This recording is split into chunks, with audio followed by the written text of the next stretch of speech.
This is M1 One Half a Dead Prez, better known as Mutulu Olubala.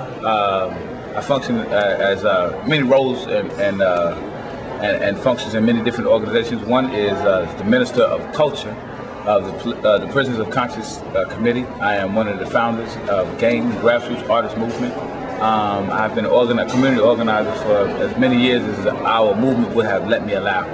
And right now I want to talk about my comrade Rosa Clemente. I was on the phone recently with her the other day. Been these such tumultuous times, especially for our movement, which is understaffed, which is under attack at many angles, and been weakened. A lot of times we don't see the political strength that we do with something that's demoralizing. But once again, back to my comrade Rosa Clemente, which is the reason why I'm making this statement is, we bob and weave, we jab with imperialism, with capitalism worldwide. We try to find our place, and as organizers, revolutionaries, would-be revolutionaries. I mean, it's yet to be seen until we get free how revolutionary I will have been. Hopefully, I'll stand the test. But at the end of the day, it's hard for us out here. You know what I'm saying? It's hard out here for us, and so we go through so many different kind of struggles trying to realign ourselves with positions that's going to be okay. We got to play a particular position just in order to get the job done for a few people, to empower people, even if it's in organizations that are only progressive for 1 minute, and then we know that it's outlived its political usefulness.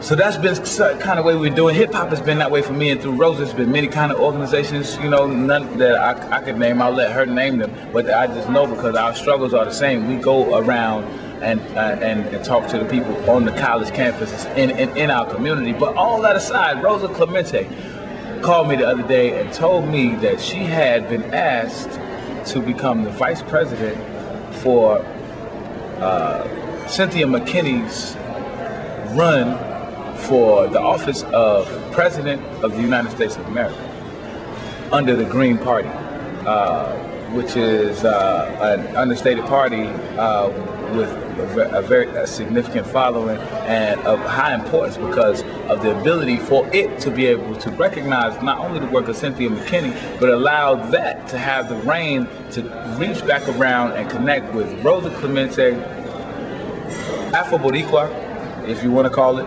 She's my comrade, whatever that is.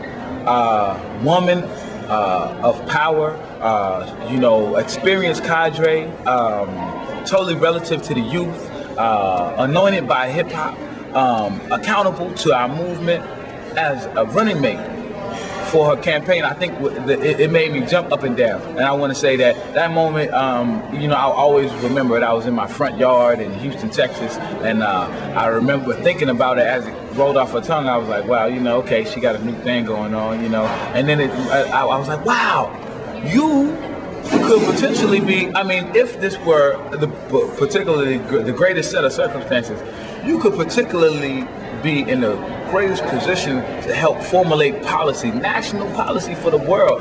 In the greatest world, notwithstanding that soon after we need to have a revolution happening, and I understand the process that makes it happen, but it made me say that with Rosa Clemente running beside Cynthia McKinney, who I cannot talk enough about, who allowed me to go into Atlanta Federal Prison to meet Mutulu Shakur. It was through her that I was able to do that. Who brought the question of political prisoners before Congress.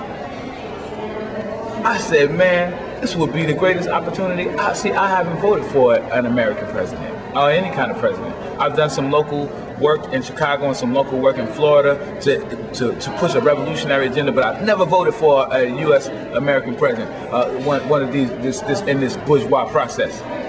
However, under the leadership of Cynthia McKinney and Rosa Clemente, it would tell me that if I had a registration form in front of me right now, which I'm already registered, I would register and I would vote because I know that I'm going to be represented and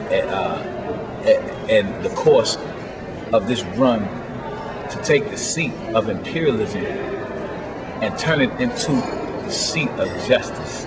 And that's what I'm looking for in Cynthia McKinney and Rosa Clemente. Thank you, and I hope I get an opportunity to assist and aid in any way, because I know the charade. I'm aware of the charade. I know what I'm seeing. The the sly fox mentality of what's going on. We're aware of the fox and the wolf. Malcolm told us, and he was correct. The thing was, Malcolm was right. And the people who know it are Cynthia McKinney and Rosa Clemente, not Barack Obama. Not Barack Obama, not any of the rest who are basically not too far off the mark of continuing imperialism in the same old way that it always continued before. And don't expect any change from that, but do expect change from a party like the Green Party who would choose leadership as a black woman and a brown sister or Puerto Rican, Afro-Boricua, who are ready to challenge the core of what it means for women, for what it means for poor people, for what it means to speak truth to power, to enact policy, and who's ready to do it hands on and one's down with what you know good.